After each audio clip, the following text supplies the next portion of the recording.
Pag nag 200k na yung page ko, pababalikin kita sa bahay. Plus, may isa pa akong sorpresa sa'yo. Kaya nga malaking lesson yun sa buhay ko yung nangyari na yun. Kaya yun, hindi ko na talaga ulitin lahat ng pangyayaring nagawa kay Colleen. Kay Colleen naman, sana mapatawad niya na ako kasi sobrang namimiss ko na siya eh. O sige na, baka maabutan pa ako nila Boss Radic. Ikaw, Sige na, gagalingan sige na. mo ha, kapatid ha. What's up, neighbors? So ngayon bro, napanood ko nga pala yung video ni 150 na pumapayag na daw ulit siya ligawan ni Jello si Colleen. So ngayon, medyo masaya ako doon kasi medyo nagiging okay na sila bro ni 150. Kahit masama pa rin talaga yung loob ko kay 150 hanggang ngayon, hindi ko pa rin mapapatawad yung ginawa niya sa akin. Kaya papanoorin natin yung video na sinabi ni 150 na napapayag na ulit si 150 manligaw si Jello sa kapatid niya. Tara. Yan, ito nga pala yung video bro, panoorin natin. Ina-accept ko yung challenge! Yeah! Pag nag 200k na yung page ko, pababalikin kita sa bahay. Plus, may isa pa akong sorpresa sa'yo. Uy! Basta, op! Chik! Chik! Halika nga, saglit. Nag 200k ako. Pahig na ulit ako, ligaw mo kapatid ko. Ayan, di ba? Payag na daw ulit siya. Yan. So ayun, medyo masaya ako sa nangyari kasi nagiging bumabalik na yung loob ni 150 kay Jello. So sobrang saya ng puso ko kasi magiging masaya for sure dito sila mami sa nangyayari ngayon. Kaya samahan nyo ako, pupuntahan ko ngayon si Jello at papayuhan natin siya para maging okay na ulit sila ni 150. Ayun lang naman yung hinihiling ni mami, na mawalan ng kaaway yung kapatid ko at wala na siyang kagalit. So samahan nyo ako, pupuntahan ko si Jello. Dito na ulit tayo sa court guys. Hindi ko makita dun si Jello, nandun na ako galing kanina.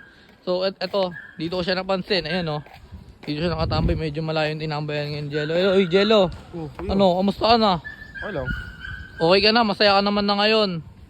Sakto lang. Ano bang balita? Napanood ko yung vlog ni 150 eh. Anong balita? Anong reaction mo nung nangyari doon? Masaya, sobra. Kaso nga lang ngayon. Siyempre nagda-doubt pa rin ako baka hindi umabot ng 200k. Paano kapag hindi umabot ng 200k yun? Eh di, wala. Dito lang ulit ako sa labas. Tapos Hindi- walang ligaw sa rin ng magaganap. Pero sige, tibayan mo lang yung loob mo. Feel ko naman, kaya ni 150 yun bro. Kahit alam mo naman na masama pa rin yung loob ko sa kanya. Hindi ko pa rin matanggap kasi, di ba sinaktan niya ako?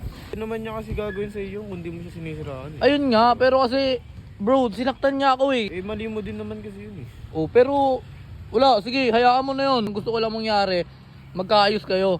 Kahit kayo na lang yung magkaayos bro, kahit hindi na kami magkaayos ni 150, okay lang sa akin.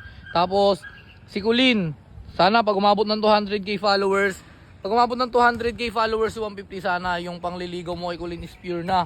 Pure naman ako eh. Sana wala nang panluloko na mangyayari, wala nang bar na mangyayari, wag kang magpapatukso kay Ares. Never na ako magbabar ulit. O, di ba? Kasi alam mo naman eh, hindi kasi natin pwede sabihin na nalasing lang ako noon, nablangko po ako noon. Hindi kasi pwede yung bro eh. Pag nagkamali ka, choice mo 'yon. Kaya nga namin ka naman eh. Oo, pagkakamali mo 'yun. So ngayon, ayun, malaking lesson to sa buhay mo. Sobra. Na nagkaganto, alam mo na yung tama at mali. Malalaki na tayo, Jello. Alam mo na dapat yung mga ganun. Kaya nga malaking lesson yun sa buhay ko yung nangyari na yun. Kaya yun, hindi ko na talaga ulitin lahat ng pangyayaring nagawa kay Colleen. Yung kay Sob, thank you po kahit papano, napatawad nyo pa rin ako sa nagawa ko. Kasi sobrang nagkamali kami ni Ares, pero yun. Ito na naman kami sa bagong yugto ng buhay namin na manliligaw ulit ako kay Colleen. Kung umabot ng 200k. Kaya yun, sana umabot talaga. Kay Colleen naman, sana mapatawad niya na ako kasi sobrang namimiss ko na siya eh. Hindi ko na talaga kaya. Nasanay ka na din kasi na lagi mo siyang kasama eh. Oh, yun. Sa mga kuya ni Colleen, pasensya na kayo sa nagawa ko. Hindi na yung maulit. Lalo na ngayon, binibigyan niyo ako ng pagkakataon para makausap si Colleen. Mabigyan ng chance para maayos yung nasira kong tiwala nyo. Kaya guys, sa mga sumusuporta sa amin dyan, sana follow nyo na si Sob para makabreak na ako sa camp. O sige na, baka maabutan pa ako nila Boss Radic. Ikaw, Sige na, gagalingan sige na. mo ha, kapatid ha. Sige, diyan ka na. Galingan mo sa panliligaw kay Colleen ha. Sige na, baka maabutan pa ako. So guys, uuwi na din agad ako. Baka maabutan ako nila boss. Yan, sa mga nanonood, suportahan nyo si Jello guys, yung kapatid ko. ayun yung gusto ni Mami mangyari sa buhay namin na hindi kami magkaaway. Suportahan niyo yung kapatid ko, pati si boss, si Sob 150, i-follow niyo siya para yung kapatid ko matupad na yung pangarap niya na maging okay na sila. Yun lang.